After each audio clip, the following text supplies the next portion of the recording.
सत श्री अकाल जी। Voice of Punjab TV देख रहे तमाम दर्शकों का स्वागत है। श्रोमणी अकाली दल नूं वड्डा झटका लग्या है। इस्त्री विंग दी मुख सलाहकार राजिंदर कौर मीमसा वालों श्रोमणी अकाली दल नूं छड्ड दिता गया है। उन्हें अपना अस्तीफा पार्टी प्रधान सुखबीर सिंह बादल नूं भेज दिता है। राजिंदर कौर मीमसा ने कहा कि वह सुखबीर सिंह बादल की रिहाइश ते दिल्ली गए सी, जिथे डेरा प्रेमी अक्सर आउंदे रहिंदे सी। ਉਹ डेरा प्रेमी जिन्हां दा बेअदबी के केसां विच नाम आउंदा है, इस करके वो अपनी जमीर उत्ते भार नहीं रख सकते। वो अजिही पार्टी नाल संबंध नहीं रख सकते जिसदा बेअदबी के दोषियों नाल संबंध है, इस करके वो अपनी पार्टी छड्ड रहे ने। की कहा है रजिंदर मीमसा ने, आओ तुहानूं दिखाउंदे हां। मैं रजिंदर कौर मीमसा श्रोमणी अकाली दल दे विच मुख सलाहकार इस्त्री विंग दे अहुदे ते काम कर रही हाँ ते 3.5 साल तो मैं इस पार्टी दे नाल बनी हुई हैं। सब तो पहला मैं सीनियर लीडरशिप ਅਤੇ मेरी इस्त्री भैणां जिन्हां ने मैनू पार्टी दे विच रहिंदे बंदा मान सत्कार दिता, मैं तह दिलों उन्हां दा धन्नवाद करदी हां ते हमेशा उन्हां दे प्यार दी ऋणी रहांगी। हुण अज मैं श्री गुरु ग्रंथ साहब नूं हाज़र नाज़र मन के अपनी मुढ़ली मैंबरशिप दे नाल नाल इस पार्टी तो अस्तीफा दे रही हाँ, क्योंकि जिहड़ा 2015 दे विच श्री गुरु ग्रंथ साहब दा स्वरूप चोरी होया सी, उन्हां दे अंग है जिहड़े वो गलियां च खिलारे गए सी और इतराज़योग जिहड़े पोस्टर ने वो कंधा ते लाए गए सी, उहदे नाल संबंध रखदा है। हाँ, अज मैं जिहड़ी ये प्रैस कॉन्फ्रेंस कर रही हाँ, कुछ मेरे पार्टी वर्कर कह रहे होणगे कि मीमसा पार्टी दी गद्दार है। हाँ, मैं गद्दार हो सकती हाँ। मैं पार्टी दी गद्दार को होना ज़्यादा ठीक समझूंगी।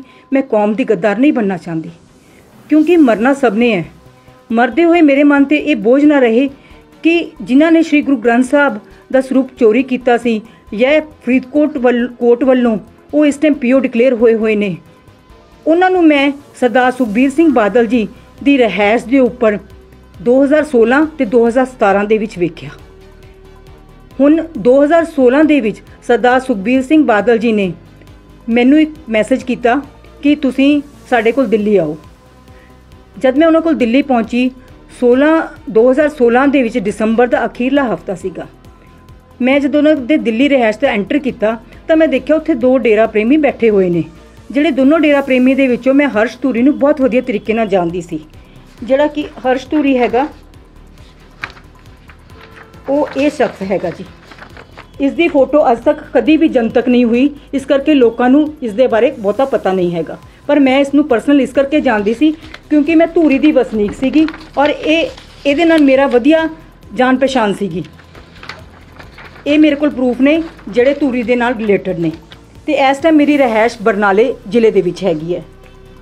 ये जिहड़े जगजीत सिंह हैगे हैं ये इन्हां नाल आंदे सी हर्ष धूरी नाल, और मैं इन्हों सरदार सुखबीर सिंह बादल की रिहाइश दिल्ली 12 सफदरजंग रोड के उपर 3 बार वेख्या। दिल्ली तो मैं बहुत बार गई होंगी, पर मैं इन्हों 3 बार वेख्या और मैनू नहीं पता सरदार सुखबीर सिंह बादल जी नूं ये मेरे तो इलावा किन्नी क बार मिले होणगे।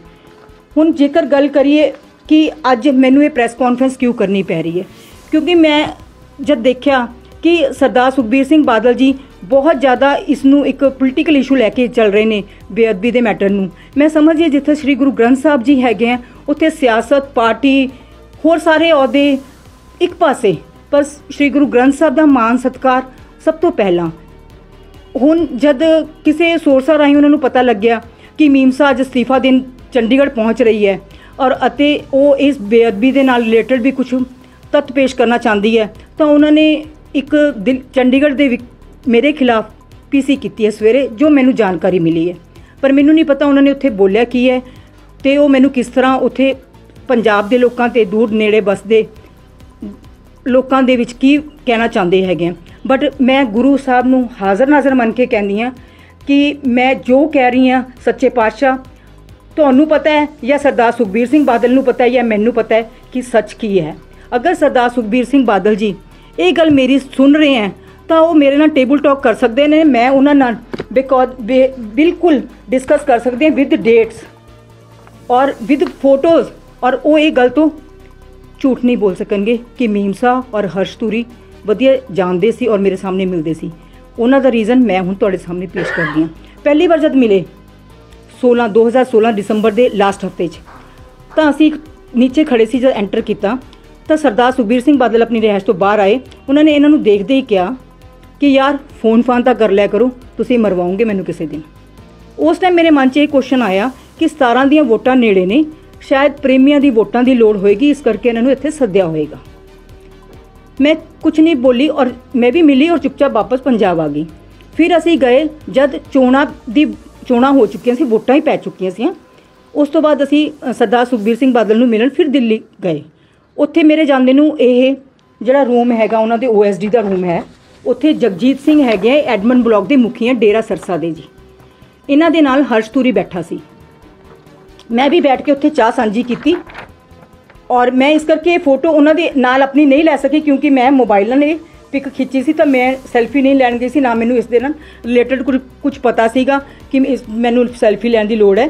ਇਹ ਫੋਟੋ ਮੈਂ ਇਸ ਕਰਕੇ ਲਈ ਸੀ ਕਿਉਂਕਿ ਇਹ ਡੇਰਾ ਪ੍ਰੇਮੀ ਸੀ। ਮੈਨੂੰ ਇਹ ਲੱਗ ਰਿਹਾ ਸੀਗਾ ਕਿ ਪ੍ਰਧਾਨ ਜੀ ਦੇ ਬਹੁਤ ਨੇੜੇ ਹੈ, ਸ਼ਾਇਦ ਕਦੀ ਕੋਈ ਕੰਮ ਆ ਜਾਏ, ਤੇ ਮੈਂ ਇਸ ਬੰਦੇ ਬਾਰੇ ਜਾਣਨਾ ਚਾਹੁੰਦੀ ਸੀ। ਬਾਅਦ 'ਚ ਮੈਂ ਇਸ ਦੀ ਜਾਣਕਾਰੀ ਲਈ ਤਾਂ ਮੈਨੂੰ ਪਤਾ ਲੱਗਿਆ ਇਹ ਜਗਜੀਤ ਸਿੰਘ ਨੇ ਬਠਿੰਡੇ ਦੇ ਨੇੜੇ ਕੋਈ ਬਾਲਿਆਂ ਵਾਲੀ ਪਿੰਡ ਹੈਗਾ, ਉੱਥੇ ਨਾਲ ਸੰਬੰਧ ਰੱਖਦੇ ਨੇ, ਤੇ ਡੇਰਾ ਸਰਸਾ ਦੇ ਐਡਮਨ ਬਲਾਕ ਦੇ ਇਸ ਟਾਈਮ ਮੁਖੀ ਨੇ। ਇਹ ਸਾਰਾ ਕੰਮਕਾਰ ਉੱਥੇ ਦੇਖ ਰਹੇ ਨੇ ਔਰ ਹਰਸ਼ ਧੂਰੀ ਨੂੰ 3 ਵਾਰ ਉੱਥੇ ਮੇਰੇ ਸਾਹਮਣੇ ਲੈ ਕੇ ਆਏ ਸੀ ਸਰਦਾਰ ਸੁਖਬੀਰ ਸਿੰਘ ਬਾਦਲ ਕੋਲ। ਦੂਸਰੀ ਵਾਰ ਜਦ ਪ੍ਰਧਾਨ ਜੀ ਦੇ ਸਾਹਮਣੇ ਅਸੀਂ ਮਿਲੇ ਤਾਂ ਪ੍ਰਧਾਨ ਜੀ ਇਹਨਾਂ ਨੂੰ ਅੰਦਰ ਲੈ ਗਏ ਔਰ ਇਹਨਾਂ ਦੀ ਬੰਦ ਕਮਰਾ ਮੀਟਿੰਗ ਹੋਈ। ਮੈਂ ਬਾਹਰ ਸੀਗੀ, ਮੈਨੂੰ ਪ੍ਰਧਾਨ ਜੀ ਨੇ ਕਿਹਾ ਮੈਡਮ ਤੁਸੀਂ ਇਸ ਤੋਂ ਬਾਅਦ ਆ ਜਿਓ। ਉਸ ਤੋਂ ਬਾਅਦ ਇਹ ਚਲੇ ਗਏ, ਮੈਂ ਵੀ ਪ੍ਰਧਾਨ ਜੀ ਨੂੰ ਮਿਲੀ ਔਰ ਮੈਂ ਵਾਪਸ ਪੰਜਾਬ ਆ ਗਈ। ਤੀਸਰੀ ਵਾਰ 2017 ਦੀ ਹੈ, ਕਾਂਗਰਸ ਦੀ ਸਰਕਾਰ ਬਣ ਚੁੱਕੀ ਸੀ। ਇਹ ਵੀ ਉੱਥੇ ਗਏ ਹੋਏ ਸੀ ਔਰ ਮੈਂ ਵੀ ਗਈ ਹੋਈ ਸੀ। ਇਹ ਮੇਨ ਰੂਮ 'ਚ ਬੈਠੇ ਸੀਗੇ। ਦੇਖੋ ਮੇਨ ਰੂਮ ਦੇ ਵਿੱਚ ਤਾਂ ਮੈਂ ਇਹਨਾਂ ਦੀ ਫੋਟੋ ਲਈ ਨਹੀਂ, ਬਟ ਮੈਂ ਆਪਣੀ ਜ਼ਰੂਰ ਫੋਟੋ ਲਈ ਕਿਉਂਕਿ ਕਹਿ ਸਕਦੇ ਨੇ ਕਿ ਮੇਨ ਰੂਮ ਦੇ ਵਿੱਚ ਪ੍ਰਧਾਨ ਜੀ ਫੋਟੋ ਨਹੀਂ ਕਰਨ ਦਿੰਦੇ, ਉਹ ਮੋਬਾਈਲ ਆ ਜਿਹੜੇ ਉਹ ਬਾਹਰ ਰੱਖ ਦਿੰਦੇ ਹੈਗੇ ਆ। ਤੇ ਮੈਂ ਉਹ ਫੋਟੋ ਤੁਹਾਡੇ ਨਾਲ ਸ਼ੇਅਰ ਕਰ ਸਕਦੀ ਹਾਂ ਕਿ ਇਹਨਾਂ ਦਾ ਮੇਨ ਆਫਿਸ ਹੈ, ਜਿੱਥੇ ਤੁਹਾਨੂੰ ਪਤਾ ਲੱਗ ਜਾਏਗਾ ਕਿ ਫੋਟੋ ਖਿੱਚਣੀ ਕਿੰਨੀ ਪ੍ਰੋਬਲਮ ਹੈਗੀ ਹੈ, ਬਟ ਮੈਂ ਫਿਰ ਵੀ ਕੋਸ਼ਿਸ਼ ਕੀਤੀ ਉਸ ਆਫਿਸ ਦੇ ਵਿੱਚ ਫੋਟੋ ਲੈਣ ਦੀ। ਆ ਮੇਨ ਆਫਿਸ ਹੈ, ਇੱਥੇ ਪ੍ਰਧਾਨ ਜੀ ਬੈਠਦੇ ਆ ਕੁਰਸੀ ਤੇ ਇੱਥੇ ਜੋ ਵੀ ਮਿਲਣ ਵਾਲਾ ਸੰਬੰਧਿਤ ਵਿਅਕਤੀ ਉਹ ਬੈਠਦਾ ਹੈ। ਇੱਥੇ ਸਾਹਮਣੇ ਇੱਕ ਸੋਫਾ ਲੱਗਿਆ ਜਿੱਥੇ ਮੈਂ ਬੈਠੀ ਹੋਈ ਸੀ। ਹੁਣ ਅਗਰ ਮੈਂ ਫੋਟੋ ਖਿੱਚਦੀ, ਮੇਰੇ ਕੋਲ ਕੈਮਰਾ ਉਸ ਟਾਈਮ ਨਹੀਂ ਸੀ, ਇਹ ਉਦੋਂ ਦੀ ਫੋਟੋ ਲਈ ਹੋਈ ਹੈ ਜਦ ਪ੍ਰਧਾਨ ਜੀ ਉੱਥੇ ਆਏ ਨਹੀਂ ਸੀਗੇ, ਤਾਂ ਅਸੀਂ ਅੰਦਰ ਬੈਠੇ ਸੀਗੇ। ਹੁਣ ਜਦ ਪ੍ਰਧਾਨ ਜੀ ਨੇ ਐਂਟਰ ਕੀਤਾ ਤੇ ਦੋਨੋਂ ਖੜੇ ਹੋ ਗਏ ਔਰ ਇਹਨਾਂ ਨੇ ਪ੍ਰਧਾਨ ਜੀ ਨੂੰ ਹੱਥ ਮਿਲਾਉਂਦੇ ਹੋਏ ਕਿਹਾ ਪ੍ਰਧਾਨ ਜੀ ਕਾਂਗਰਸ ਦੀ ਸਰਕਾਰ ਬਣ ਗਈ, ਸਾਡਾ ਕੁਝ ਕਰੋ। ਤਾਂ ਪ੍ਰਧਾਨ ਜੀ ਨੇ ਕਿਹਾ ਕਿ ਮੈਨੂੰ ਪਤਾ ਹੈ ਤੁਹਾਨੂੰ ਜਲਦੀ ਫੋਨ ਆਏਗਾ ਤੇ ਆਪਾਂ ਛੇਤੀ ਮਿਲਦੇ ਹਾਂ। ਹੁਣ ਮੈਂ ਸਰਦਾਰ ਸੁਖਬੀਰ ਸਿੰਘ ਬਾਦਲ ਜੀ ਨੂੰ 3 ਕੁਐਸਚਨ ਪੁੱਛਣਾ ਚਾਹੁੰਦੀ ਹਾਂ ਜੋ ਮੇਰੀ ਸ਼ੰਕਾ ਵੀ ਦੂਰ ਹੋਏਗੀ ਅਤੇ ਸ਼੍ਰੀ ਗੁਰੂ ਗ੍ਰੰਥ ਸਾਹਿਬ ਦਾ ਇਨਸਾਫ ਮੰਗ ਰਹੀ ਹੈ ਜਿਹੜੀ ਗੁਰੂ ਨਾਮ ਲੇਵਾ ਸੰਗਤ, ਉਹਨਾਂ ਨੂੰ ਵੀ ਇਸ ਦੀ ਸੱਚਾਈ ਪਤਾ ਲੱਗੇਗੀ। ਉਹਦੇ ਵਿੱਚ ਪਹਿਲਾ ਕੁਐਸਚਨ ਇਹ ਹੈ ਕਿ ਜਦੇ ਤੁਹਾਨੂੰ ਪਹਿਲੀ ਵਾਰ ਹਰਸ਼ ਧੂਰੀ ਮੇਰੇ ਸਾਹਮਣੇ ਮਿਲੇ ਤਾਂ ਤੁਸੀਂ ਕਿਹਾ ਯਾਰ ਫੋਨ ਕਰ ਲਿਆ ਕਰੋ, ਸਾਨੂੰ ਮਰਵਾਓਗੇ, ਤੁਸੀਂ ਇਹ ਗੱਲ ਕਿਉਂ ਕਹੀ? ਦੂਸਰਾ, ਇਹਨਾਂ ਨੇ ਕਿਉਂ ਕਿਹਾ ਕਿ ਕਾਂਗਰਸ ਦੀ ਸਰਕਾਰ ਬਣ ਗਈ ਹੈ ਜੀ ਔਰ ਵੋਟਾਂ ਪੈ ਚੁੱਕੀਆਂ ਨੇ, ਸਾਡਾ ਕੁਝ ਕਰੋ, ਔਰ ਤੁਸੀਂ ਇਹ ਕਿਉਂ ਕਿਹਾ ਕਿ ਯਾਰ ਤੁਹਾਨੂੰ ਫੋਨ ਆ ਜਾਏਗਾ, ਤੁਹਾਡਾ ਕਰਤਾ, ਆਪਾਂ ਛੇਤੀ ਮਿਲਦੇ ਹਾਂ। ਅਗਰ ਤੁਸੀਂ ਹੁਣ ਮੀਡੀਆ ਦੇ ਵਿੱਚ ਕਹਿ ਰਹੇ ਹੋ ਕਿ ਮੈਂ ਅਗਰ ਦੋਖੀਆਂ ਨੂੰ ਜਾਣਦਾ ਹੁੰਦਾ ਮੈਂ ਜ਼ਰੂਰ ਹੈਲਪ ਕਰਦਾ, ਪ੍ਰਧਾਨ ਜੀ ਤੁਹਾਨੂੰ ਪਤਾ ਸੀ ਹਰਸ਼ ਧੂਰੀ ਹੈ, ਉਹ 'ਤੇ FIR ਹੋਈ ਹੈ ਸ਼੍ਰੀ ਗੁਰੂ ਗ੍ਰੰਥ ਸਾਹਿਬ ਦਾ ਸਰੂਪ ਚੋਰੀ ਕਰਨ ਦੇ ਸੰਬੰਧ ਦੇ ਵਿੱਚ। PO ਤਾਂ ਉਹ ਹੁਣ ਡਿਕਲੇਅਰ ਹੋਇਆ ਨਾ ਜੀ, ਉਸ ਟਾਈਮ ਤਾਂ ਪਰਚਾ ਦਰਜ ਹੋਇਆ ਸੀ, ਤੁਹਾਡੀ ਸਰਕਾਰ ਸੀ 15 'ਚ ਵੀ ਤੇ 16 ਦੇ ਵਿੱਚ ਵੀ, ਔਰ ਉਸ ਟਾਈਮ ਇਹ ਬੇਅਦਬੀ ਹੋਈ ਹੈਗੀ ਹੈ। ਫਿਰ ਤੁਹਾਡੇ ਸੰਪਰਕ 'ਚ ਕਿਉਂ ਸੀਗੇ? ਮੈਨੂੰ ਔਰ ਪੰਜਾਬ ਦੇ ਲੋਕਾਂ ਨੂੰ ਇਹ ਜਵਾਬ ਚਾਹੀਦਾ ਹੈ ਕਿ ਹਰਸ਼ ਧੂਰੀ ਨਾਲ ਤੁਹਾਡਾ ਕੀ ਸੰਬੰਧ ਸੀ, ਉਹ ਤੁਹਾਨੂੰ ਕਿਉਂ ਮਿਲਦੇ ਸੀ ਤੇ ਤੁਸੀਂ ਉਹਨਾਂ ਦਾ ਕਿਸ ਤਰ੍ਹਾਂ ਦਾ ਅਰੇਂਜਮੈਂਟ ਕਰ ਰਹੇ ਸੀ। ਅਗਰ ਆਪਾਂ ਇਹ ਤਿੰਨੇ ਪ੍ਰਸ਼ਨਾਂ ਦਾ ਉੱਤਰ ਪੰਜਾਬ ਦੇ ਲੋਕਾਂ ਨੂੰ, ਪ੍ਰਸ਼ਾਸਨ ਨੂੰ ਦੇ ਦਿੰਦੇ ਹਾਂ ਜਾਂ ਕੋਰਟ ਦੇ ਵਿੱਚ ਜਾ ਕੇ ਆਪਣੀ ਗਵਾਹੀ ਦੇ ਦਿੰਦੇ ਹਾਂ ਤਾਂ ਮੈਂ ਸਮਝਦੀ ਹਾਂ ਸ਼੍ਰੀ ਗੁਰੂ ਗ੍ਰੰਥ ਸਾਹਿਬ ਦੇ ਸਰੂਪ ਚੋਰੀ ਹੋਣ ਦੇ, ਉਹਨਾਂ ਦੇ ਅੰਗ ਹੈ ਜਿਹੜੇ ਗਲੀਆਂ 'ਚ ਖਿਲਾਰੇ ਗਏ ਸੀਗੇ ਔਰ ਜਿਹੜੇ ਉਹਨਾਂ ਦੇ ਪੋਸਟਰ ਸੀਗੇ ਉਹ ਅਪਸ਼ਬਦ ਲਿਖ ਕੇ ਚਿਪਕਾਏ ਗਏ ਸੀ ਕੰਧਾਂ 'ਤੇ, ਤਾਂ ਪੰਜਾਬ ਦੇ ਲੋਕਾਂ ਨੂੰ ਇਸ ਦਾ ਇਨਸਾਫ ਬਹੁਤ ਛੇਤੀ ਮਿਲ ਜਾਏਗਾ। ਸੋ ਮੈਂ ਪੰਜਾਬ ਦੇ ਲੋਕਾਂ ਨੂੰ ਇਹੀ ਆਸ ਕਰਦੀ ਹਾਂ ਕਿ ਮੇਰੇ ਵੱਲੋਂ ਜੋ ਵੀ ਕਿਹਾ ਗਿਆ ਹੈ ਉਹ ਗੁਰੂ ਸਾਹਿਬ ਨੂੰ ਹਾਜ਼ਰ ਨਾਜ਼ਰ ਮੰਨ ਕੇ ਕਿਹਾ ਹੈ। ਅਗਰ ਕਿਸੇ ਭੈਣ ਭਰਾ ਦੇ ਮਨ 'ਚ ਕੋਈ ਸ਼ੰਕਾ ਆਉਂਦੀ ਹੈ, ਉਹ ਕੁਝ ਪੁੱਛਣਾ ਚਾਹੁੰਦਾ ਜਾਂ ਮੈਨੂੰ ਕਹਿਣਾ ਚਾਹੁੰਦਾ ਹੈ, ਤਾਂ ਉਹ ਮੇਰਾ ਮੋਬਾਈਲ ਨੰਬਰ ਹੈ ਜਿਹੜਾ ਉਹ ਮੇਰੇ ਫੇਸਬੁੱਕ 'ਤੇ ਹਮੇਸ਼ਾ ਹੀ ਰਹਿੰਦਾ ਹੈ, ਮੈਂ ਕੋਈ ਕਦੀ ਲੁਕੋਇਆ ਨਹੀਂ, ਉਸ ਦੇ ਨਾਲ ਸੰਪਰਕ ਕਰ ਸਕਦਾ ਹੈ। ਦੂਸਰਾ, ਹੋ ਸਕਦਾ ਹੈ ਸ਼੍ਰੋਮਣੀ ਅਕਾਲੀ ਦਲ ਦੇ ਬੰਦੇ ਕਹਿਣਗੇ ਕਿ ਮੀਮਸਾ ਨੂੰ ਸ਼ਾਇਦ ਟਿਕਟ ਨਹੀਂ ਦਿੱਤੀ। ਜਦ ਮੈਂ ਸ਼੍ਰੋਮਣੀ ਅਕਾਲੀ ਦਲ ਜੁਆਇਨ ਕੀਤਾ ਸੀ, ਚਰਨਜੀਤ ਸਿੰਘ ਬਰਾੜ ਨੇ ਮੈਨੂੰ ਹੈਲਪ ਕੀਤੀ ਸੀ ਸਰਦਾਰ ਸੁਖਬੀਰ ਸਿੰਘ ਬਾਦਲ ਦਾ ਮੀਡੀਆ ਬਣ ਕੇ। ਉਹਨਾਂ ਨੇ ਸਰਦਾਰ ਸੁਖਬੀਰ ਸਿੰਘ ਬਾਦਲ ਦਾ ਮੈਸੇਜ ਹਮੇਸ਼ਾ ਮੈਨੂੰ ਕਨਵੇ ਕੀਤਾ। ਉਹਨਾਂ ਨੂੰ ਪਤਾ ਜਦ ਮੈਂ ਪਾਰਟੀ ਜੁਆਇਨ ਕੀਤੀ, ਸੱਚੇ ਪਾਤਸ਼ਾਹ ਨੂੰ ਹਾਜ਼ਰ ਨਾਜ਼ਰ ਮੰਨ ਕੇ ਮੈਂ ਵਾਹਿਗੁਰੂ ਨੂੰ ਕਹਿ ਰਹੀ ਹਾਂ, ਮੇਰੀ ਕੋਈ ਟਿਕਟ ਵਾਸਤੇ ਕਮਿਟਮੈਂਟ ਨਹੀਂ ਹੋਈ ਸੀ ਔਰ ਨਾ ਹੀ ਮੈਂ ਟਿਕਟ ਚਾਹੁੰਦੀ ਸੀਗੀ, ਕਿਉਂਕਿ 3.5 ਸਾਲਾਂ ਦੇ ਵਿੱਚ ਪਾਰਟੀ ਨੂੰ ਵੀ ਬਹੁਤ ਮੁਸ਼ਕਿਲ ਨਾਲ ਸਮਝਿਆ ਜਾਂਦਾ ਤੇ ਉਹਦੇ ਵਰਕਰਾਂ ਨੂੰ ਜਾਣਿਆ ਜਾਂਦਾ ਹੈ। ਔਰ ਨਾ ਹੀ ਮੈਂ ਕੋਈ ਅਸੈਂਬਲੀ ਦੇ ਵਿੱਚ ਟਿਕਟ ਦੇ ਰਿਗਾਰਡਿੰਗ ਕੰਮ ਕੀਤਾ ਅੱਜ ਤੱਕ, ਉਹ ਵੀ ਸ਼੍ਰੋਮਣੀ ਅਕਾਲੀ ਦਲ ਦੇ ਰਿਗਾਰਡਿੰਗ। ਮੈਡਮ ਜਿਹੜੀ ਇਹ ਇੱਕ ਫੋਟੋ ਤੁਸੀਂ ਦਿਖਾਈ ਹੈ ਦਫ਼ਤਰ ਦੇ ਵਿੱਚ ਖੜਿਆਂ ਦੀ, ਤੁਸੀਂ ਕਿਹਾ ਇੱਥੇ ਪ੍ਰਧਾਨ ਜੀ ਬੈਠਦੇ ਹੋ ਇੱਥੇ ਮਿਲਣ ਵਾਲੇ ਨੂੰ, ਇਹ ਕਿਹੜੇ ਸਾਲ ਦੀ ਹੈ, ਕਦੋਂ ਦੀ ਹੈ? ਇਹ ਜੀ 2016 ਦੇ ਦਸੰਬਰ ਦੇ ਲਾਸਟ ਦੀ ਤੇ 2017 ਦੇ ਵਿੱਚ ਖਿੱਚੀ ਹੋਈ ਹੈ। ਵੈਸੇ ਜਦ ਮੈਂ ਇਹ ਖਿੱਚਣ ਦਾ ਮਕਸਦ ਕੀ ਸੀਗਾ? ਇਹ ਖਿੱਚਣ ਦਾ ਮਕਸਦ ਸੀਗਾ ਵੀ ਮੈਂ ਮਤਲਬ ਕਿ ਆਪਣੇ ਬੱਚਿਆਂ ਨੂੰ ਜਾਂ ਸਭ ਨੂੰ ਦਿਖਾਉਣਾ ਚਾਹੁੰਦੀ ਸੀ ਕਿ ਵੀ ਦੇਖੋ ਸਰਦਾਰ ਸੁਖਬੀਰ ਸਿੰਘ ਬਾਦਲ ਦਾ ਇੰਨਾ ਸੋਹਣਾ ਆਫਿਸ ਹੈ। ਆਪਾਂ ਨੂੰ 4.5 ਸਾਲ ਬਾਅਦ ਇਹ ਫੋਟੋਆਂ ਵੀਡੀਓ ਲਿਆਉਣ ਦੀ ਕੀ ਲੋੜ ਹੈ? ਹਾਂਜੀ, ਮੈਂ ਤੁਹਾਡਾ ਸਵਾਲ ਦਾ ਜਵਾਬ ਦਿੰਨੀ ਹੈਗੀ ਆ। ਐਕਚੁਅਲੀ ਕੀ ਸੀਗਾ ਜੀ, ਜਿਹੜੀ ਇਹ ਪ੍ਰੋਸੈਸ ਸੀ ਨਾ, ਪਹਿਲਾਂ ਤਾਂ ਜੀ ਸਿਰਫ ਇਹ ਕੇਸ ਚੱਲ ਰਹੇ ਸੀਗੇ, ਮੇਰੇ ਧਿਆਨ 'ਚ ਨਹੀਂ ਸੀ। ਉਸ ਦੌਰਾਨ ਕਰੋਨਾ ਆ ਗਿਆ। 18 'ਚ ਮੈਂ ਕਾਂਗਰਸ ਪਾਰਟੀ ਜੁਆਇਨ ਕੀਤੀ। 19 ਦੇ ਵਿੱਚ ਮੈਂ MP ਇਲੈਕਸ਼ਨ ਆ ਗਈ ਸੀਗੀ ਜੀ, ਔਰ ਮੈਨੂੰ ਇਸ ਕੇਸ ਦੇ ਰਿਲੇਟਡ ਕੋਈ ਪਤਾ ਨਹੀਂ ਸੀਗਾ ਕਿ ਇਹਦੇ ਵਿੱਚ ਕਿਹੜੇ ਲੋੜੀਂਦਾ ਨੇ ਔਰ ਕਿਸ ਸੰਬੰਧ ਨੇ, ਕਿਉਂਕਿ ਮੈਂ ਸਿਰਫ ਗੋਲੀकांड ਦਾ ਜਿਹੜਾ ਇਸ਼ੂ ਸੀਗਾ ਉਹਨੂੰ ਜ਼ਿਆਦਾ ਮਤਲਬ ਕਿ ਚੈਨਲਾਂ 'ਤੇ ਸੁਣਿਆ ਸੀ। ਮਤਲਬ ਸਰੂਪ ਚੋਰੀ ਹੋਣ ਦੇ ਸੰਬੰਧ ਦੇ ਵਿੱਚ ਮੇਰੇ ਨਾਲ ਕੋਈ ਮਤਲਬ ਕਿ ਇਸ ਤਰ੍ਹਾਂ ਦੀ ਮੇਰੀ ਨੌਲੇਜ 'ਚ ਨਹੀਂ ਸੀਗਾ। ਜਿੱਥੇ ਗੋਲੀ ਚੱਲੀ ਸੀ ਉੱਥੇ ਵੀ ਮੈਂ ਈਵਨ ਵਿਜ਼ਿਟ ਕੀਤਾ ਸੀ ਐਜ਼ ਏ ਸਿੰਪਥੀ ਤੌਰ 'ਤੇ ਉਸ ਪਰਿਵਾਰ ਦੇ ਵਿੱਚ, ਬਟ ਮੇਰਾ ਕੋਈ ਇਸ ਦੇ ਉੱਪਰ ਪ੍ਰੈਸ ਕਾਨਫਰੰਸ ਕਰਨਾ ਜਾਂ ਸਿਆਸਤ, ਮੈਂ ਸਿਰਫ SIT ਨੂੰ ਭਰੋਸੇ 'ਚ ਲਿਆ ਸੀਗਾ ਫਰਵਰੀ 'ਚ। ਉਹ ਇਹ ਫੋਟੋ ਹੈਗੀ ਹੈ, ਰਜਿੰਦਰ ਸੋਲ ਜੀ ਮੈਂਬਰ ਸੀਗੇ, ਗੁਰਦਾਸਪੁਰ ਦੇ SSP ਸੀ ਉਸ ਦੌਰਾਨ ਫਰਵਰੀ ਦੇ ਮਹੀਨੇ 'ਚ। ਜਦ ਮੇਰੇ ਧਿਆਨ 'ਚ ਇਹ ਗੱਲ ਆਈ, ਮੈਂ ਉਹਨਾਂ ਤੱਕ ਪਹੁੰਚੀ ਕਿਵੇਂ ਵੀ, ਬਹੁਤ ਮਤਲਬ ਕਿ ਮੈਨੂੰ ਬਹੁਤ ਇਹ ਸਮਝ ਨਹੀਂ ਆ ਰਹੀ ਸੀ ਵੀ ਮੈਂ ਕਿਸ ਕੋਲ ਜਾਵਾਂ, ਕੌਣ ਇਹੋ ਜਿਹਾ ਵੀ ਜਿਹੜੀ ਮੇਰੀ ਗੱਲ ਕੋਰਟ ਤੱਕ ਜਾਂ ਲੋਕਾਂ ਤੱਕ ਲੈ ਕੇ ਆ ਸਕੇ। ਮੈਂ ਉਹਨਾਂ ਤੱਕ ਪਹੁੰਚ ਕੀਤੀ ਤੇ ਇਹ ਉਹਨਾਂ ਦੇ ਰਿਹਾਇਸ਼ ਹੈ ਜੀ, ਜਿੱਥੇ ਮੇਰੀ ਫੋਟੋ ਹੈ। ਇਹ ਮੈਂ ਤਾਂ ਖਿੱਚੀ ਕਿਉਂਕਿ ਮੇਰੀ ਆਦਤ ਹੈ ਕਿ ਮੈਂ ਕਿਤੇ ਵੀ ਜਾਂਦੀ ਹਾਂ, ਈਵਨ ਇੱਥੇ ਬੈਠੀ ਹਾਂ ਜਾਂ ਕਿਤੇ ਵੀ ਗਈ ਹਾਂ, ਮੈਂ ਜ਼ਰੂਰ ਫੋਟੋ ਪਾਉਂਦੀ ਹਾਂ। ਤੁਸੀਂ ਮੇਰੀ Facebook ID ਦੇਖ ਸਕਦੇ ਹੋ। ਤੁਸੀਂ ਕਹਿ ਰਹੇ ਵੀ 2018 ਦੇ ਵਿੱਚ ਪਤਾ ਲੱਗਿਆ ਬੇਅਦਬੀ ਦਾ ਜ਼ਿਆਦਾ ਜਾਣਕਾਰੀ। ਹਾਂਜੀ, ਪਰ 2016 ਚ ਨਹੀਂ ਜੀ 2008। ਹਾਂਜੀ, ਮੈਂ ਦੱਸਦੀ ਹਾਂ ਜੀ, ਤੁਸੀਂ ਉਹ ਕਿਹਾ ਵੀ ਕਿੱਦਾਂ ਕਰਕੇ ਕਿਉਂ ਮੈਂ ਦੱਸਦੀ ਹਾਂ ਜੀ। 2 ਕੇਸ ਚੱਲ ਰਹੇ ਨੇ। ਇੱਕ ਤਾਂ ਚੱਲ ਰਿਹਾ ਜੀ ਗੋਲੀकांड, ਉਹਦੇ ਨਾਲ ਮੈਨੂੰ ਪਤਾ ਸੀ ਵੀ ਗੋਲੀ ਚਲਾਈ ਹੈ ਪੁਲਿਸ ਔਰ ਉੱਥੇ ਦੇ ਲੋਕਲ ਲੋਕਾਂ ਦਾ ਮਤਲਬ ਕਿ ਕਲੈਸ਼ ਚੱਲ ਰਿਹਾ। ਦੂਸਰਾ ਜਿਹੜਾ ਸੀ ਸਰੂਪ ਚੋਰੀ ਹੋਣ ਦਾ, ਉਹਦੇ ਨਾਲ ਮੈਨੂੰ ਕੋਈ ਜਾਣਕਾਰੀ ਨਹੀਂ ਸੀ। ਇਹ ਜਾਣਕਾਰੀ ਉਦੋਂ ਆਈ ਜਦ ਮੇਰੇ ਟੇਬਲ ਤੇ ਇਹ ਖਬਰਾਂ ਆਈਆਂ ਜੀ, ਅਖਬਾਰ ਆਏ ਸਵੇਰੇ ਅਜੀਤ ਦੇ, ਔਰ ਮੈਂ ਉਹ ਖਬਰਾਂ ਪੜ੍ਹੀਆਂ। ਔਰ ਇੱਕ ਸਭ ਤੋਂ ਮੇਨ ਗੱਲ ਜਿਹੜੀ ਪੰਜਾਬ ਦੇ ਲੋਕਾਂ ਨੂੰ ਅਵੇਅਰ ਨੇ, ਉਹ ਹੈਗੀ ਹੈ ਹਰਸ਼ ਧੂਰੀ ਦੀ ਫੋਟੋ ਜਨਤਕ ਨਹੀਂ ਕੀਤੀ ਕਿਸੇ, ਨਾ ਮੀਡੀਆ ਨੇ ਨਾ SIT ਨੇ, ਹੈ ਨਾ ਜੀ, ਜਿਸ ਨਾਲ ਉਹਦੀ ਫੋਟੋ ਕੋਈ ਜਾਣਦਾ ਨਹੀਂ ਸੀ। ਜਿਸ ਦਿਨ ਹਰਸ਼ ਧੂਰੀ ਦੀ ਖਬਰ ਆਉਂਦੀ ਸੀ ਜ਼ਰੂਰ 3 ਡੇਰਾ ਪ੍ਰੇਮੀ ਲੋੜੀਂਦਾ ਨੇ ਸ਼੍ਰੀ ਗੁਰੂ ਗ੍ਰੰਥ ਸਾਹਿਬ ਦੇ ਸਰੂਪ ਦੇ ਚੋਰੀ ਹੋਣ 'ਤੇ, ਹੈ ਨਾ, ਤੇ ਜਦ ਮੈਨੂੰ ਹਰਸ਼ ਧੂਰੀ ਨਾਲ ਉਹਦੇ ਸੰਬੰਧ ਆਇਆ ਤਾਂ ਮੈਂ ਕਿਹਾ ਧੂਰੀ ਦੇ ਵਿੱਚ ਤਾਂ ਇੱਕੋ ਹੀ ਹਰਸ਼ ਧੂਰੀ ਹੈ, ਉਹਦੀ ਐਨਕਾਂ ਦੀ ਦੁਕਾਨ ਹੈ ਕੱਕੜ ਵਾਲੇ ਪੁਲ 'ਤੇ, ਔਰ ਮੈਂ ਉਹਨੂੰ ਵਧੀਆ ਤਰੀਕੇ ਨਾਲ ਜਾਣਦੀ ਹਾਂ। ਮੈਂ ਕਿਹਾ ਜ਼ਰੂਰ ਕੁਛ ਨਾ ਕੁਛ ਕਿਤੇ ਅਪਸੈਟਿੰਗ ਹੈਗੀ ਹੈ, ਤੇ ਮੈਂ ਉਸ ਕੜੀ ਨੂੰ ਫਿਰ ਜੋੜਨਾ ਸ਼ੁਰੂ ਕਰਤਾ।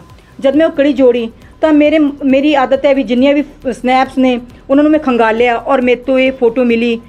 ਤੇ ਮੈਂ ਕਿਹਾ ਵੀ ਫਿਰ ਮੈਂ ਗੁਰਦਾਸਪੁਰ ਪਹੁੰਚੀ ਜੀ, ਟਾਈਮ ਲੈ ਕੇ ਇਹਨਾਂ ਤੋਂ SP ਆਪਣੇ ਰਜਿੰਦਰ ਸੋਲ ਜੀ ਤੋਂ। ਮੈਂ ਇਹਨਾਂ ਨੂੰ ਵੈਸੇ ਓਬਵੀਅਸਲੀ ਕੁਐਸਚਨ ਪੁੱਛਿਆ, ਮੈਂ ਕਿਹਾ ਜੀ ਉਸ ਫੈਸਲੇ ਕਦ ਤੱਕ ਹੋ ਜਾਏਗਾ ਜੀ ਕੋਰਟ ਵੱਲੋਂ? ਤਾਂ ਉਹਨਾਂ ਨੇ ਕਿਹਾ ਜੀ ਹਜੇ ਤਾਂ ਬੰਦੇ ਹੀ ਨਹੀਂ ਫੜੇ ਜਾ ਰਹੇ ਹੈਗੇ, ਵੀ ਪਰਚਾ ਹੋਇਆ ਕੋਰਟ 'ਚ ਹੀ ਨਹੀਂ ਪੇਸ਼ ਹੋ ਰਹੇ। ਤਾਂ ਮੈਂ ਕਿਹਾ ਜੀ ਇਹ ਬੰਦਾ ਹੈਗਾ, ਜੇ ਤੁਸੀਂ ਮੈਨੂੰ ਕੁਝ ਗਾਈਡ ਕਰ ਦਿਓ ਕਿ ਇਹ ਉਹ ਬੰਦਾ ਹੈਗਾ ਜੀ। ਤਾਂ ਉਹ ਕਹਿੰਦੇ ਹਾਂ ਇਹ ਬੰਦਾ ਲੋੜੀਂਦਾ ਹੈਗਾ। ਤਦ ਮੈਨੂੰ ਪਤਾ ਲੱਗਿਆ ਤੇ ਉਸ ਤੋਂ ਬਾਅਦ ਮੈਂ ਪੈਰਵਾਈ ਕਰਨੀ ਸ਼ੁਰੂ ਕਰਤੀ। ਬੇਅਦਬੀ ਦਾ ਮਸਲਾ ਤਾਂ ਜੀ 2016 ਤੋਂ ਚੱਲਦਾ ਆ ਰਿਹਾ। ਜਦੋਂ ਸਰਕਾਰ ਬਣਾਈ ਹੈ ਕਾਂਗਰਸ ਨੇ, ਉਸ ਟਾਈਮ ਕੈਪਟਨ ਸਾਹਿਬ ਨੇ ਕਿਹਾ ਸੀਗਾ ਕਿ ਮੈਂ ਇਹਦੀ ਇੱਕ ਨਿਰਪੱਖ ਜਾਂਚ ਕਰਾਵਾਂ ਔਰ ਜਲਦੀ ਲੋਕਾਂ ਦੇ ਵਿੱਚ ਇਹਦਾ ਫੈਸਲਾ ਲਿਆਵਾਂਗੇ। ਪਰ ਅੱਜ ਤੁਸੀਂ ਜਿਹੜੀ ਇਹ ਗੱਲ ਦੱਸੀ, ਅੱਜ ਤੋਂ 4 ਸਾਲ ਪਹਿਲਾਂ ਵੀ ਦੱਸ ਸਕਦੇ ਸੀਗੇ, 2 ਸਾਲ ਪਹਿਲਾਂ ਵੀ ਦੱਸ ਸਕਦੇ, ਅੱਜ ਹੀ ਕਿਉਂ ਜ਼ਰੂਰਤ ਪਈ ਹੈ? ਦੇਖੋ ਇਸ ਕਰਕੇ ਜ਼ਰੂਰਤ ਪਈ ਕਿਉਂ, ਚੋਰ ਦੀ ਦਾੜੀ 'ਚ ਤਿਨਕਾ ਕਹਿ ਲੈਂਦੇ ਆ। ਮੈਨੂੰ ਕਿਸੇ ਸੋਰਸਾਂ ਰਾਹੀਂ ਪਤਾ ਲੱਗਿਆ ਕਿ ਬਾਦਲ ਪਰਿਵਾਰ ਨੂੰ ਪਤਾ ਲੱਗਿਆ ਕਿ ਮੈਂ ਇਸ 'ਤੇ ਆਪਣੀ ਇਨਵੈਸਟੀਗੇਸ਼ਨ ਕਰ ਰਹੀ ਹੈਗੀ ਹਾਂ, ਇਸ ਕੇਸ ਨੂੰ ਖੰਗਾਲ ਰਹੀ ਹਾਂ। ਤਾਂ ਉਹਨਾਂ ਨੇ ਮੇਰੇ ਬੇਟੇ ਤੱਕ ਪਹੁੰਚ ਕੀਤੀ, ਚਰਨਜੀਤ ਬਰਾੜ ਜੀ ਨੇ ਪਰਸੋਂ। ਉਹਨਾਂ ਨੇ ਮੇਰੇ ਬੇਟੇ ਨੂੰ ਕਿਹਾ ਕਿ ਤੇਰੀ ਮੰਮੀ ਕੋਈ ਗੱਲਬਾਤ ਕਰਨਾ ਚਾਹੁੰਦੀ ਹੈ, ਜੋ ਵੀ ਮਤਲਬ ਪ੍ਰੈਸ ਕਾਨਫਰੰਸ ਕਰਨਾ ਚਾਹੁੰਦੀ ਹੈ ਜਾਂ ਅਸਤੀਫਾ ਦੇਣਾ ਚਾਹੁੰਦੀ ਹੈ, ਉਹਨਾਂ ਨੂੰ ਸਮਝਾ। ਇਹਦਾ ਉਹ ਤਾਂ ਬੋਲ ਕੇ ਚੁੱਪ ਕਰ ਜਾਏਗੀ, ਖਮਿਆਜਾ ਤੈਨੂੰ ਭੁਗਤਣਾ ਪਏਗਾ। ਦੇਖੋ ਮੈਂ ਸਮਝਦੀ ਹਾਂ ਸ਼੍ਰੀ ਗੁਰੂ ਗੋਬਿੰਦ ਸਿੰਘ ਜੀ ਨੇ 4 ਪੁੱਤਰ ਵਾਰਤੇ ਸੀ। ਜੇ ਮੇਰਾ ਪਰਿਵਾਰ ਆਪਣੀ ਕੁਰਬਾਨੀ ਦੇ ਦਿੰਦਾ ਹੈ ਸ਼੍ਰੀ ਗੁਰੂ ਗ੍ਰੰਥ ਸਾਹਿਬ ਦੇ ਵਾਸਤੇ, ਤਾਂ ਕੋਈ ਮੈਨੂੰ ਇਹ ਵਾਸਤੇ ਕੋਈ ਦੁੱਖ ਨਹੀਂ ਹੋਏਗਾ। ਮੈਂ ਬਹੁਤ ਵਡਭਾਗੀ ਹੋਵਾਂਗੀ ਕਿ ਮੈਨੂੰ ਇਹ ਮੌਕਾ ਮਿਲੇਗਾ। ਮੈਂ ਸ੍ਰੀ ਗੁਰੂ ਗ੍ਰੰਥ ਸਾਹਿਬ ਵਾਸਤੇ ਆਪਣਾ ਪਰਿਵਾਰ ਵਾਰ ਰਹੀ ਹਾਂ, ਹੈ ਨਾ। ਤੇ ਰਹੀ ਗੱਲ, ਤੁਸੀਂ ਕਹੋਗੇ ਕਿ ਹੁਣ ਇੰਨੇ ਟਾਈਮ ਬਾਅਦ ਦੇਖੋ ਪੀਓ ਤਾਂ ਹੁਣ 2020 ਦੇ ਵਿੱਚ ਡਿਕਲੇਅਰ ਹੋਇਆ, ਤੇ ਮੈਨੂੰ ਇਹ ਸੀ ਸ਼ਾਇਦ ਉਹ ਕੋਰਟ ਦੇ ਸੰਬੰਧ ਦੇ ਵਿੱਚ ਹੋਏਗਾ, ਕਿਉਂਕਿ ਆਪਾਂ ਨੂੰ ਕੋਈ ਇੰਟਰਸਟ ਹੀ ਨਹੀਂ ਸੀ ਇਸ ਦੇ ਨਾਲ ਕਿ ਹਰਸ਼ ਧੂਰੀ ਨੂੰ ਕੋਰਟ 'ਚ ਚਾਹੀਦਾ ਹੈ ਜਾਂ ਨਹੀਂ ਚਾਹੀਦਾ, ਕਿਉਂਕਿ ਮੈਂ ਕੋਈ ਇਹਦੇ 'ਤੇ ਸਿਆਸਤ ਥੋੜ੍ਹੀ ਕਰਨੀ ਸੀਗੀ। ਅਗਰ ਮੈਂ ਸਿਆਸਤ ਕਰਨੀ ਹੁੰਦੀ ਉਸੇ ਟਾਈਮ ਮੌਜੂਦਾ ਸਰਕਾਰ ਕਾਂਗਰਸ ਦੀ ਸੀ, ਮੈਂ ਉਹ ਛੱਡ ਕੇ ਸ਼੍ਰੋਮਣੀ ਅਕਾਲੀ ਦਲ 'ਚ ਆਈ ਹਾਂ। ਕੋਈ ਸਿਆਸੀ ਬੰਦਾ ਕਦੀ ਵੀ ਸਰਕਾਰਾਂ ਛੱਡ ਕੇ ਨਹੀਂ ਆਉਂਦਾ ਹੁੰਦਾ, ਪਰ ਮੈਨੂੰ ਸ਼ਾਇਦ ਸ਼੍ਰੀ ਗੁਰੂ ਗ੍ਰੰਥ ਸਾਹਿਬ ਦਾ ਹੀ ਕੋਈ ਆਦੇਸ਼ ਸੀ, ਕੋਈ ਬਹਾਨਾ ਸੀ। ਉਹਨਾਂ ਨੇ ਇਹੋ ਜਿਹੇ ਹਾਲਾਤ ਬਣਾਏ ਕਿ ਮੈਂ ਅਕਾਲੀ ਦਲ 'ਚ ਚਲੀ ਗਈ, ਔਰ ਥੋੜ੍ਹੇ ਟਾਈਮ ਦੇ ਵਿੱਚ ਇਹ ਸਾਰਾ ਕੁਝ ਮੇਰੇ ਸਾਹਮਣੇ ਹੈ। ਦੇਖੋ ਜੀ, ਲਗਾਤਾਰ ਮੈਨੂੰ ਕਾਫੀ ਫੋਨ ਆ ਰਹੇ ਆ ਉਹਨਾਂ ਦੇ ਬੰਦਿਆਂ ਦੇ, ਔਰ ਮੇਰੇ ਕੋਲ ਫੋਨ ਸਾਰੇ ਲਿਸਟ ਦੇ ਵਿੱਚ ਹੈਗੇ ਆ, ਪਰ ਮੈਂ 3 ਦਿਨ ਤੋਂ ਫੋਨ ਸਵਿਚ ਆਫ ਇਸ ਕਰਕੇ ਕਰਿਆ ਹੋਇਆ ਕਿਉਂਕਿ ਸਾਡਾ ਇੱਕ ਪਰਿਵਾਰਕ ਮੈਂਬਰ ਡੇਂਗੂ ਨਾਲ ਕਾਫੀ ਸੀਰੀਅਸ ਕੰਡੀਸ਼ਨ 'ਚ ਚੱਲ ਰਿਹਾ, ਤੇ ਅੱਜ ਵੀ ਉਹਨੂੰ ਪੀਜੀਆਈ ਲੈ ਕੇ ਆਏ ਸੀਗੇ। ਮੈਂ ਉਧਰ ਉਲਝੀ ਹੋਈ ਸੀ, ਤੇ ਉਹਨਾਂ ਨੂੰ ਇਹ ਲੱਗਿਆ ਸ਼ਾਇਦ ਮੀਮ ਸਾਹਿਬ ਕੋਈ ਗਲਤ ਸਟੈਪ ਨਾ ਚੱਕਦੇ, ਇਸ ਤੋਂ ਪਹਿਲਾਂ ਹੀ ਅਸੀਂ ਕੁਛ ਨਾ ਕੁਛ ਪੈਰਵਾਈ ਕਰ ਲਈਏ। ਬਿਆਨ ਦਿੱਤਾ ਇਹ ਕਿ ਇਹ ਤਾਂ ਥ੍ਰੈਟਿੰਗ ਕਰ ਰਹੇ ਤੁਹਾਡੇ ਮੁੰਡੇ ਨੂੰ। ਦੇਖੋ ਜੀ, ਜਦ ਵੀ ਕੋਈ ਸੱਚਾਈ ਆਪਾਂ ਨੇ ਸਾਹਮਣੇ ਲੈ ਕੇ ਆਉਣ ਦੀ ਕੋਸ਼ਿਸ਼ ਕੀਤੀ ਹੈ ਸਮਾਜ ਦੇ ਵਿੱਚ, ਹੈ ਨਾ, ਤਾਂ ਉਹ ਹਮੇਸ਼ਾ ਕੁਰਬਾਨੀਆਂ ਲੈਂਦੀ ਹੁੰਦੀ ਹੈ। ਚਾਹੇ ਗੁਰੂ ਗੋਬਿੰਦ ਸਿੰਘ ਜੀ ਸੀਗੇ, ਉਹਨਾਂ ਨੇ 10ਵੇਂ ਗੁਰੂ ਗ੍ਰੰਥ ਸਾਹਿਬ ਆਪਾਂ ਨੂੰ ਦਿੱਤੇ ਉਹਨਾਂ ਦੇ ਸਤਿਕਾਰ ਕਰਨ ਵਾਸਤੇ, ਤਾਂ ਉਹਨਾਂ ਨੇ ਵੀ ਪਰਿਵਾਰ ਵਾਰਿਆ ਔਰ ਕੁਰਬਾਨੀਆਂ ਦਿੱਤੀਆਂ। ਮੈਂ ਸਮਝਦੀ ਹਾਂ ਜਦ ਵੀ ਕੋਈ ਬੰਦਾ ਸੱਚ ਬੋਲਦਾ ਹੈ ਤਾਂ ਉਹਦਾ ਹਮੇਸ਼ਾ ਗਲਾ ਘੋਟਿਆ ਜਾਂਦਾ ਹੈ ਜਾਂ ਉਹਨੂੰ ਚੁੱਪ ਕਰਾਇਆ ਜਾਂਦਾ ਹੈ, ਤੇ ਮੈਂ ਉਸ ਗਿੱਦੜ ਭਗਤੀਆਂ ਤੋਂ ਡਰਨ ਵਾਲੀ ਨਹੀਂ ਹੈਗੀ। ਅੱਜ ਮੈਂ ਮੀਡੀਆ ਰਾਹੀਂ ਕਹਿ ਰਹੀ ਹਾਂ, ਜੋ ਵੀ ਸ਼੍ਰੀ ਗੁਰੂ ਗ੍ਰੰਥ ਸਾਹਿਬ ਦੀ ਇੱਜ਼ਤ ਕਰਦਾ ਹੈ, ਉਸ ਨੂੰ ਮੰਨਦਾ ਹੈ ਔਰ ਉਸ ਦਾ ਡਰ ਮੰਨਦਾ ਹੈ, ਉਹਦੇ ਦਿੱਤੇ ਸਵਾਸ ਲੈ ਰਹੇ ਖਾ ਰਹੇ ਹਾਂ, ਤਾਂ ਉਹ ਕਦੀ ਵੀ ਇਸ ਦੇ ਉੱਪਰ ਗਲਤ ਨਹੀਂ ਬੋਲੇਗਾ ਔਰ ਮੈਨੂੰ ਟਿੱਪਣੀ ਗਲਤ ਨਹੀਂ ਕਰੇਗਾ। ਸ਼੍ਰੋਮਣੀ ਅਕਾਲੀ ਦਲ ਦੀ ਇਸਤਰੀ ਵਿੰਗ ਦੀ ਮੁੱਖ ਸਲਾਹਕਾਰ ਬੀਬੀ ਰਜਿੰਦਰ ਮੀਮਸਾ ਵੱਲੋਂ ਸ਼੍ਰੋਮਣੀ ਅਕਾਲੀ ਦਲ ਨੂੰ ਛੱਡ ਦਿੱਤਾ ਗਿਆ ਹੈ। ਉਹਨਾਂ ਕਿਹਾ ਹੈ ਕਿ ਸ਼੍ਰੋਮਣੀ ਅਕਾਲੀ ਦਲ ਦੇ ਪ੍ਰਧਾਨ ਸੁਖਬੀਰ ਸਿੰਘ ਬਾਦਲ ਦੇ ਡੇਰਾ ਪ੍ਰੇਮੀਆਂ ਨਾਲ ਸੰਬੰਧਿਤ ਹਨ। ਉਹ ਡੇਰਾ ਪ੍ਰੇਮੀ ਜਿਨ੍ਹਾਂ ਦਾ ਬੇਅਦਬੀ ਦੇ ਕੇਸਾਂ ਵਿੱਚ ਨਾਮ ਆਉਂਦਾ ਹੈ, ਇਸ ਕਰਕੇ ਉਹ ਆਪਣੀ ਜ਼ਮੀਰ ਉੱਤੇ ਭਾਰ ਨਹੀਂ ਰੱਖ ਸਕਦੇ, ਉਹ ਆਪਣੀ ਪਾਰਟੀ ਨੂੰ ਛੱਡ ਰਹੇ ਹਨ। ਰਾਜਿੰਦਰ ਕੌਰ ਮੀਮਸਾ ਵੱਲੋਂ ਗੰਭੀਰ ਆਰੋਪ ਲਗਾਏ ਗਏ ਨੇ ਸ਼੍ਰੋਮਣੀ ਅਕਾਲੀ ਦਲ ਪ੍ਰਧਾਨ ਸੁਖਬੀਰ ਸਿੰਘ ਬਾਦਲ ਤੇ। ਤੁਸੀਂ ਕਿਸ ਤਰ੍ਹਾਂ ਦੇਖਦੇ ਹੋ ਰਾਜਿੰਦਰ ਕੌਰ ਮੀਮਸਾ ਦੇ ਸ਼੍ਰੋਮਣੀ ਅਕਾਲੀ ਦਲ ਛੱਡਣ ਨੂੰ ਅਤੇ ਉਹਨਾਂ ਵੱਲੋਂ ਪ੍ਰਧਾਨ ਸੁਖਬੀਰ ਸਿੰਘ ਬਾਦਲ ਉੱਤੇ ਲਾਏ ਇਹਨਾਂ ਗੰਭੀਰ ਆਰੋਪਾਂ ਨੂੰ? ਆਪਣੇ ਵਿਚਾਰ ਸਾਨੂੰ ਕਮੈਂਟ ਕਰਕੇ ਜਰੂਰ ਦੱਸਣਾ। ਦੇਸ਼ ਦੁਨੀਆ ਦੀਆਂ तमाम ਖਬਰਾਂ ਲਈ ਦੇਖਦੇ ਰਹੋ ਵੌਇਸ ਆਫ ਪੰਜਾਬ ਟੀਵੀ।